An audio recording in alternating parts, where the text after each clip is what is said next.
टूट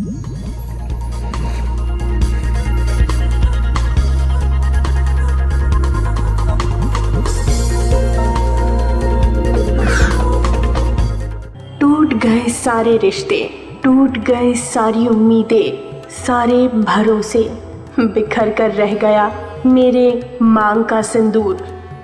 HIV और ads के लाल धागों ने कर दिया मेरे घर को चूर। हिंदुस्तान में न जाने ऐसे कितने घर, कितने परिवार हैं जो इस लाइलाज बीमारी के कारण बिखर गए हैं। न जाने कितनी उम्मीदें टूटी है, कितने आंखों के आंसू सूख गए हैं। आखिर क्यों क्यों क्यों हम इन दो लाल धागों में जकड़ जाते हैं और निकल ही नहीं पाते हैं? क्यों क्यों HIV एड्स के आगे हम घुटने टेक देते हैं? अरे इधर आइए ना। ये आवाज हमारे कानों से कई बार गुजर चुकी है और हम सोचते हैं कि अरे ये क्या है। दरअसल ये हमारे समाज का ही एक हिस्सा है जिसे हम सब सेक्स वर्कर के नाम से जानते हैं। हम सब जानते हैं कि सेक्स वर्कर और एड्स का बहुत पुराना नाता है। हम ये भी जानते हैं कि एड्स छुआछूत से नहीं फैलता, ये फैलता है तो संक्रमित व्यक्ति से लिए गए खून से, संक्रमित मां से उसके गर्भ में पल रहे शिशु को और संक्रमित व्यक्ति से असुरक्षित यौन संबंध बनाने से। रेड लाइट एरियाज हमारे समाज का एक अभिन्न अंग है। इनको हमारे समाज के भलाई के लिए बनाया गया था। पुराने जमाने में कोठों से पायनों की छनकार सुनाई देती थी। राजा महाराजा कोठों का शौक फरमाते थे, जो अब रेड लाइट एरियाज के नाम से मशहूर है।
HIV एड्स फैलने के 4 कारण हैं। असुरक्षित यौन संबंध, इसके अलावा संक्रमित सुई का इस्तेमाल करने से, संक्रमित गर्भवती महिला से उसके होने वाले शिशु को। अच्छा, जब हम लोगों ने इस प्रोग्राम की शुरुआत की थी तब कहीं बहुत ज़्यादा था, लेकिन आज की तारीख में जो है 0.2%।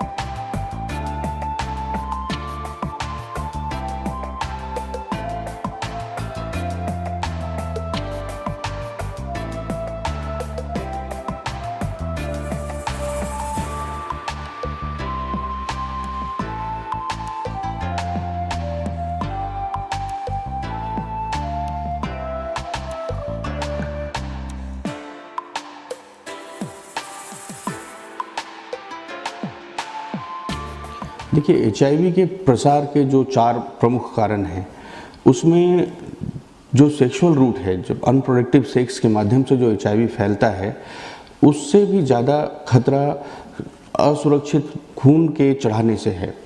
लेकिन चूंकि सेक्सुअल रूट पे हम फोकस इसलिए करते हैं कि हम सेक्सुअल इनकाउंटर लाइफ में ज़्यादा होते हैं और खून को चढ़ाना बहुत कम ओकेजनली हो पाता है। इसी वजह से हम ये कोशिश करते हैं कि जितने बार भी संबंध बने वो प्रोटेक्टेड बने।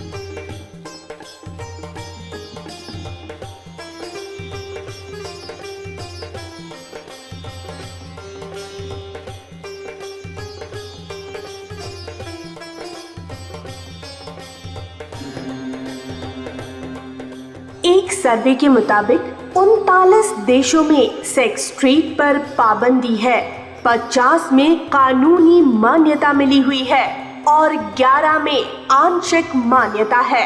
मसलन ब्रिटेन, अर्जेंटीना, ब्राजील, कनाडा जैसे देशों में ये धंधा लीगल है, तो भारत के अलावा America, Sweden, Spain, Australia, Malaysia जैसे देशों में कुछ चीजें कानूनी है तो कुछ गैर कानूनी।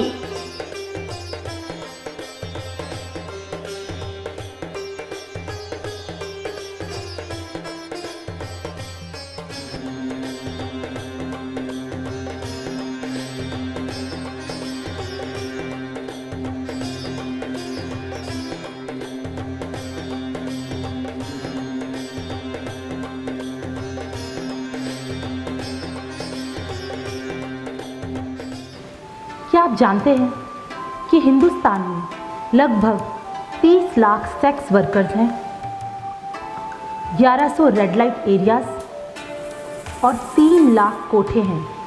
16वीं और 17वीं सदी के दौरान गोवा में जापानी गुलाम, जिनमें ज्यादातर महिलाएं हुआ करती थी, उन्हें इस देह व्यापार के लिए उपयोग किया जाता था। यह व्यापार और ज्यादातर फैला 18वीं सदी में ब्रिटिश ईस्ट इंडिया कंपनी के आगमन के दौरान। दरअसल उनके सिपाहियों को इस देश में शारीरिक सुख से वंचित न रहना पड़े, इसलिए छोटे छोटे देह व्यापार के डेरे तैयार किए गए।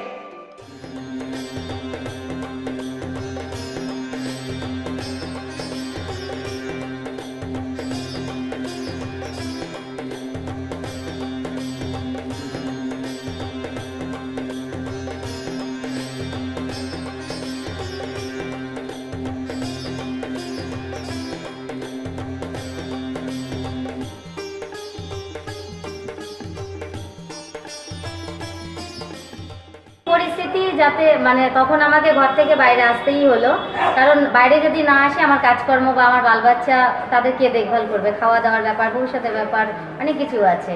তো আমি প্রথমে অন্য কাজের সঙ্গে যুক্ত ছিলাম, তা সেই কাজের সঙ্গে দেখলাম অনেক কিছু যে আমার তার সাথে সাথে যৌন পেশাটাও আমাকে করতে হবে। তো তখন এক সময় ভাবলাম যে আমি যখন একটা কাজের জন্য এসেছি, দুটো কাজ করতে হচ্ছে, আমি পারিশ্রমিক পাচ্ছি একটা কাজের জন্য কিন্তু দুটোর জন্য পাচ্ছি না, তাহলে আমি কেন ডবল কাজ করতে যাবো। তখন আমি মনে করেছি যে এই পেশাটাই মানে আমি বেছে নিয়েছি যে আমি একটা কাজই করবো এবং পয়সাটাও বেশি পাবো, এবং সেই দিক দিয়ে আমার পরিবারকেও আমি ভালো খাওয়াতে পারবো, পড়াতে পারবো, রাখতে পারবো, বাল বাচ্চার ভবিষ্যৎ করতে পারবো। তখনই কিন্তু আমি এই পেশায় চলে আসি।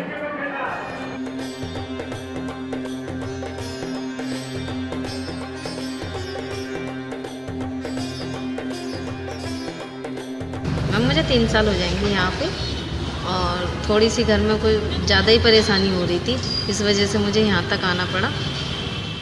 इन्हें नफरत की निगाहों से न देखे, इनकी भूमिका समाज में बहुत अहम है।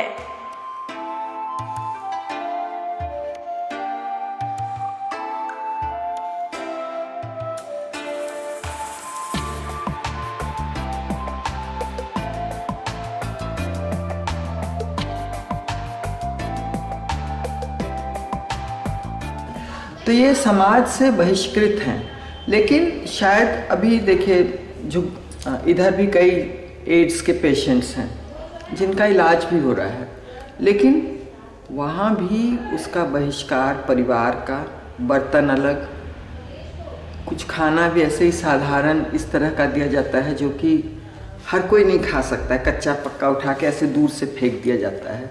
मतलब उनकी दशा बहुत दयनीय है। तो ये जागरूकता कि हम जो एड्स के पेशेंट्स हैं वो फैलने वाली बीमारी नहीं है, उनका इलाज हो सकता है।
এখন সাধারণ মানুষ হিসেবে যদি আমি যাই তাহলে সে মানে এখন সেই আগের নজরেই দেখতে থাকে।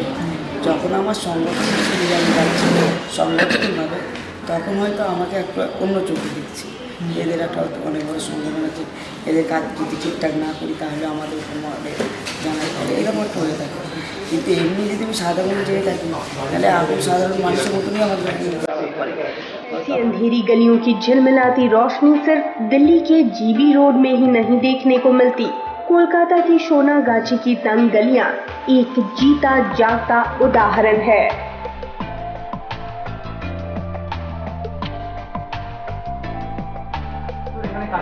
আমি 2003-এ আমাদের পেঁয়াজের 3:30 অবধি, অর্ডার মধ্যে 6:30 অবধি আবার সন্ধ্যাবেলায় তোমার 6টা থেকে 8টা অবধি। घर से दूर रहता वो मजदूर हो, जवानी की दहलीज पे कदम रखने वाला कोई आम लड़का हो, या घर के तनाव से ग्रस्त अकेलेपन से लड़ता हुआ इंसान, समाज का ये बड़ा हिस्सा तब उन्हें सुकून देता है।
मैं स्पेशली विशेष तौर पर सेक्स वर्कर्स को ये एक संदेश देना चाहती हूँ कि वो अपनी सुरक्षा स्वयं करें। उसके लिए चाहे कितनी भी कठोरता बरतनी हो, कितने भी कठोर शब्दों में कहना हो, वो कहकर और अपनी सुरक्षा रखें।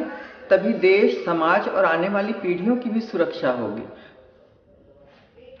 और वो कॉन्डोम का इस्तेमाल करने को कहें जो कस्टमर्स हैं। देखिए, बहुत पहले मैंने फैमिली प्लानिंग यहाँ करवाना शुरू किया था काफ़ी लोगों का। तो जब मैंने देखा कि जो जितने भी लोगों का फैमिली, तो उनको गंदी बीमारियाँ थी, तो पहले तो उनकी गंदी बीमारियों का ट्रीटमेंट करवाया। मतलब कई तरह की गंदी बीमारियाँ हो जाती हैं, तो वो सारी बीमारियाँ ट्रांसमिटेड हो जाती हैं एक जेंट से लेडीज़ पर, लेडीज़ से फिर बच्चों पर, या वो लेडीज़ अलग से जो सेक्स वर्कर्स दूसरों के साथ रहती हैं, तो ये लगातार फैलता चला जाता है। आज हमारे देश में आप देखिएगा कि हर एक सेक्टर, हर एक जगह, हर एक उसमें क्यों फैला हुआ है? क्योंकि इस बात को लोग गुप्त रखते हैं और ये बताने में हिचकती हैं सेक्स वर्कर्स कि आप कॉन्डोम का इस्तेमाल कीजिए, नहीं तो ये बहुत गंदी बीमारी है और ये मृत्यु तक आपको ले जाएगी। आपकी जो स्थिति है हर तरह से आर्थिक, शारीरिक, पारिवारिक, सामाजिक सभी खत्म हो जाएगी। तो आप सब तरफ से कट जाते हैं, अर्थ से, समाज से, परिवार से, देश से। तो इसके लिए, इस बात के लिए मैं चाहूँगी कि सरकार इसमें प्रयासरत हो, इसमें कठोर कदम उठाए, सेक्स वर्कर्स को एक नैतिक शिक्षा दे कि आप अपना जो ये सेक्स का काम जो भी करें, तो उन लोगों को जो है पुरुषों को कहें कि आप कॉन्डोम का इस्तेमाल कीजिए, otherwise you don't come here. क्योंकि इससे अगर उन्हें पैसे नहीं भी मिले, लेकिन कम से कम स्वास्थ्य तो नहीं गिरेगा ना, और बाकी कई लोगों के स्वास्थ्य तो नहीं बिगड़ेंगे ना। देश में ये संक्रमण तभी समाप्त होगा जब ये जागरूक होंगे। हाँ, यहाँ की बदहाली, अव्यवस्थित काम करने का तरीका, स्वास्थ्य के मापदंडों को कहीं ताक पर रखते हुए बदस्तूर ये परंपरा चली जा रही है। HIV एड्स के बढ़ते शिकंजे के पीछे सबसे बड़ा कारण है यौन संबंधों के प्रति जागरूकता की कमी, या फिर यूं कह ले कि इससे बचने के लिए सटीक ज्ञान की कमी।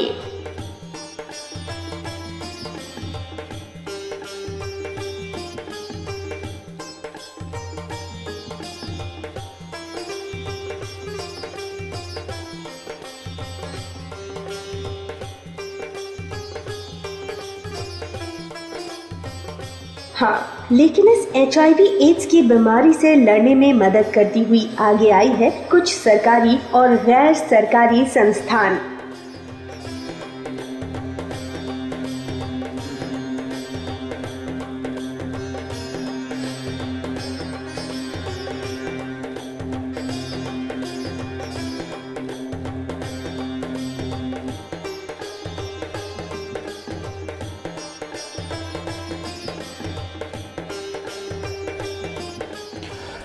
जो मेडिक्लेम की कंपनीज़ हैं वो HIV को अपने कवरेज से बाहर रखते हैं, क्योंकि HIV अगर हो गया तो ये इसका इलाज नहीं है, और उनको पता है कि इलाज नहीं होने की वजह से इनका क्लेम उनको बहुत महंगा पड़ेगा। लेकिन जहाँ तक सरकारी प्रयासों का सवाल है, तो भारत में स्वास्थ्य मंत्रालय के अधीन नेशनल एड्स कंट्रोल ऑर्गेनाइजेशन है जो काम कर रही है, जो सभी राज्यों में अपने स्टेट एड्स कंट्रोल सोसाइटीज़ के माध्यम से HIV पे प्रोजेक्ट चलाते हैं, और ये बेसिकली काम करते हैं उन पॉपुलेशंस के बीच जो हाई रिस्क बिहेवियर में इंडल्ज हैं। तो गवर्नमेंट के जो प्रयास हैं वो भारत में बहुत ही सराहनीय हैं। ग्लोबली इंडेक्स अगर आप देखेंगे तो जितनी तेज़ी से HIV का स्प्रेड दूसरे मुल्कों में हो रहा है, उसके मुकाबले भारत ने HIV के स्प्रेड पे बहुत कंट्रोल किया है। देखिए, ऐसा नहीं है कि सेक्स वर्कर्स के माध्यम से ही HIV फैलेगा। HIV का प्रसार किसी भी असुरक्षित यौन संबंध से हो सकता है, लेकिन चूंकि यौन कर्मियों को कई बार अपने कस्टमर्स के साथ मीट करना पड़ता है, इसीलिए उनको हम उच्च जोखिम समूह में रखते हैं, और जो भी लोग हाई रिस्क बिहेवियर में इंडल्ज हैं उनसे HIV का प्रसार हो रहा है। तो अभी हमारे यहाँ भारत में HIV एड्स अवेयरनेस एक्टिविटीज़ कोई पल्स पोलियो की तरह जो है घर घर जा कर के नहीं कर सकते, इसीलिए हम चुनिंदा तरीके से हाई रिस्क बिहेवियर ग्रुप्स के बीच काम कर रहे हैं, जिसमें यौनकर्मी भी हैं और injecting blood users, drug users भी हैं। इसके साथ साथ मैन टू मैन सेक्स करने वाले लोग भी हैं, और साथ ही ट्रांसजेंडर समूह भी है। HIV के अवेयरनेस और इसकी रोकथाम के लिए NGOs की जो भूमिका हिंदुस्तान में है वो बहुत सराहनीय है। यहाँ पे जो उच्च जोखिम समूह के बीच काम हो रहा है, भारत का कोई भी ऐसा जिला या कोई भी ऐसा ब्लॉक नहीं है जो NGOs के माध्यम से एड्स कंट्रोल सोसाइटी के द्वारा कवर नहीं किया गया है। सभी जगहों पे उच्च जोखिम समूह के लोगों की मार्किंग होती है, उनका आइडेंटिफिकेशन होता है और उनके बीच हम जो प्रोजेक्ट चलाते हैं उसको हम टारगेटेड इंटरवेंशन बोलते हैं। प्रोजेक्ट का नाम ही इस तरह से है जिससे पता चलता है कि हम बिल्कुल लक्षित रूप से लोगों को जो भी हाई रिस्क बिहेवियर में हैं उनको चुन चुन कर उनके साथ काम करते हैं, जिससे कि HIV का प्रसार, उसका जो स्प्रेड है, वो ट्रांसफ्यूजन रुक सके। यौन कर्म को कानूनी मान्यता मिलनी चाहिए या नहीं, यह इस देश में लंबे बहस का विषय रहा है। मेरा ये मानना है कि अगर हम यौन कर्मियों के दृष्टिकोण से देखें या वैसे लोगों के दृष्टिकोण से देखें जिनके लिए यौन कर्म जीवन की आजीविका का मुख्य पेशा है, मुख्य माध्यम है, तो मैं ये समझता हूँ कि इसके लीगलाइज कर देने से कहीं कोई नुकसान नहीं है। दुनिया के जिन देशों में यौन कर्म को लीगलाइज कर दिया गया है वहाँ पे HIV के स्प्रेड में भी बहुत ज़्यादा रोकथाम हुई है। इसके साथ साथ यौन कर्मियों को एक सम्मानपूर्वक जीवन जीने का भी मौका मिला है। युवाओं को HIV के स्प्रेड के जोखिम से बचाने के लिए जो सबसे अच्छा रास्ता और टूल है वो यही है कि हम ज़्यादा से ज़्यादा अवेयरनेस फैलाएं। जब भी HIV का स्प्रेड होता है, वो चाहे युवा हों या किसी भी वर्ग समूह के लोग हों, तो उसका मुख्य कारण ये होता है कि उनमें जागरूकता की कमी होती है और अनप्रोटेक्टेड समूह वो करते हैं। इसके साथ साथ जितनी जागरूकता है, जितनी जानकारी है, उससे कई गुना ज़्यादा मिथ्स एंड मिसकंसेप्शंस हैं। तो जब भ्रम और भ्रांतियाँ होती हैं तब हम HIV के सॉफ्ट टारगेट पे होते हैं। भारतीय संस्कृति क्या है? क्या वात्स्यायन का पूरा साहित्य भारत की संस्कृति नहीं है? क्या खजुराहो के मंदिर भारत की संस्कृति नहीं है? क्या हम अपने धर्म और पुराणों में देवी देवताओं के जिन तस्वीरों को देखते हैं जिससे कि हम आम तौर पे अपने घरों में महिलाओं को उस तरह से पोर्ट्रे नहीं कर सकते, क्या वो भारत की तो संस्कृति नहीं है? मेरा ये मानना है कि संस्कृति के नाम पर भ्रम और पर्दे की प्रथा को आगे बढ़ाना भी बहुत बड़ी बेवकूफ़ी होगी। सेक्स एजुकेशन एक ज़रूरी और अहम हिस्सा बना करके स्कूलों में लागू करना चाहिए और बच्चों से भी माता पिता को खुल करके बातचीत करनी चाहिए जिससे कि वो HIV जैसे एक विकराल राक्षस का सामना कर सके। कॉन्डम जो हमारी सुरक्षित सेक्स लाइफ के लिए बेहद ज़रूरी है, लेकिन हम इसका नाम लेते हुए भी झिझकते हैं, शर्माते हैं, केमिस्ट से इसे मांगते हुए कतराते हैं। लेकिन मुझे आपको ये बताते हुए कोई झिझक महसूस नहीं हो रही कि मैंने जो आज ये साड़ी पहनी है ये कॉन्डम से तैयार की गई है। हम इसके ज़रिए आपको सिर्फ ये समझाना चाहते हैं कि आपका स्वास्थ्य आपके हाथों में है।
जरिए मैं आपको सिर्फ ये समझाना चाहती हूँ कि आपका स्वास्थ्य और आपकी सुरक्षा आपके अपने हाथ में है। अगर आप सेक्स वर्कर हैं तो कॉन्डम का सही इस्तेमाल करें और अपने ग्राहक को भी इसे इस्तेमाल करने की सलाह दें। और अगर वो ऐसा करने से मना करे तो उससे संबंध ना बनाएं, ताकि ये बीमारी कम से कम फैले। तभी होगा एक स्वस्थ विश्व का निर्माण।